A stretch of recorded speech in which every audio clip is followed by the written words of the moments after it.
This episode of On the Record is brought to you by Associated Equipment Distributors. I'm Executive Editor Kim Schmidt. Welcome to On the Record. Here's an update on what's currently impacting the ag equipment industry.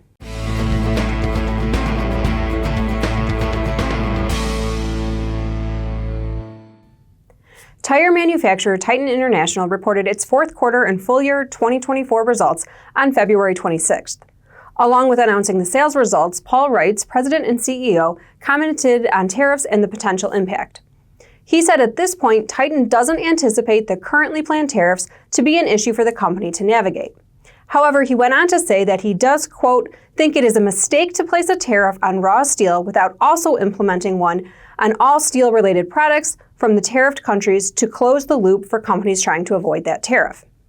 Wright says in the long run, tariffs should be a net positive for Titan, saying, quote, we expect, as we have during more complex and volatile times, that Titan will continue to leverage its leading product portfolio, strong domestic manufacturing and distribution footprint, and global presence to allow us to serve our customers and mitigate their risks better than our competition. Net sales in the agricultural segment were $157.1 million for the fourth quarter, down about 18% versus the fourth quarter of 2023. For the full year, net sales came in at $788.6 million, down nearly 20% versus the year before. Titan attributed the change in net sales was primarily driven by lower global demand for agricultural equipment, particularly in North America and Europe. Wrights noted that conversations with some OEM customers are taking a more positive tone as of late, with several asking about Titan's readiness to ramp up production in the second half of the year. This week's dealer on the move is Premier Equipment. The Ontario-based John Deere dealership has agreed to purchase W.J. Heaslip of Hagersville, Ontario. Premier Equipment now has 10 locations and 375 employees. Now here's Noah Newman with the latest from the Technology Corner.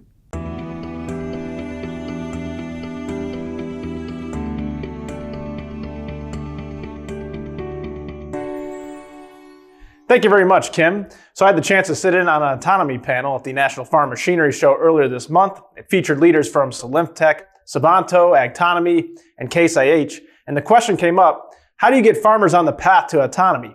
Well, Kendall Quandall, Precision Segment Lead for Case IH, says it starts with those everyday tasks.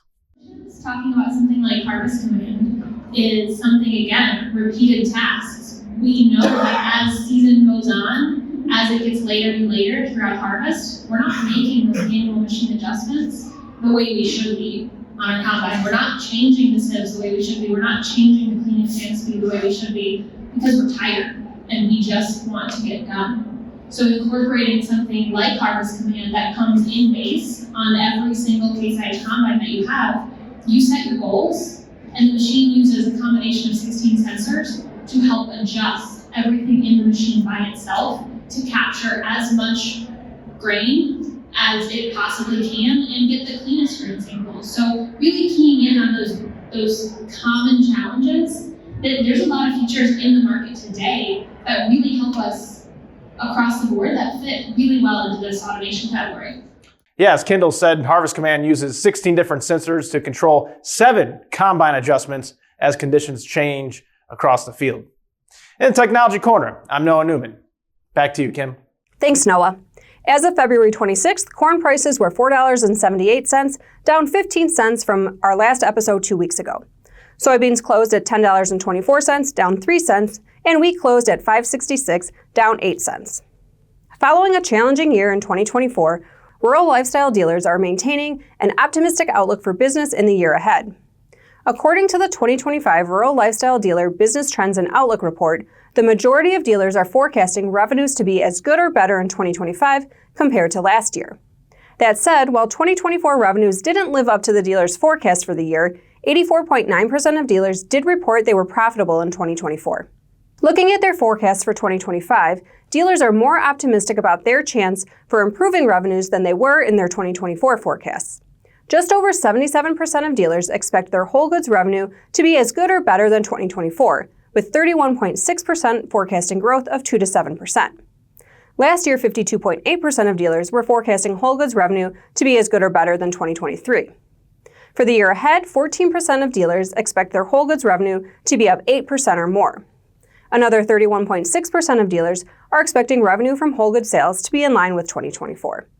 When it comes to dealers who forecast a revenue decline, 15.8% expect whole good revenue to drop 2 to 7%, while 7% are forecasting a decline of 8% or more versus 20.9% in 2024.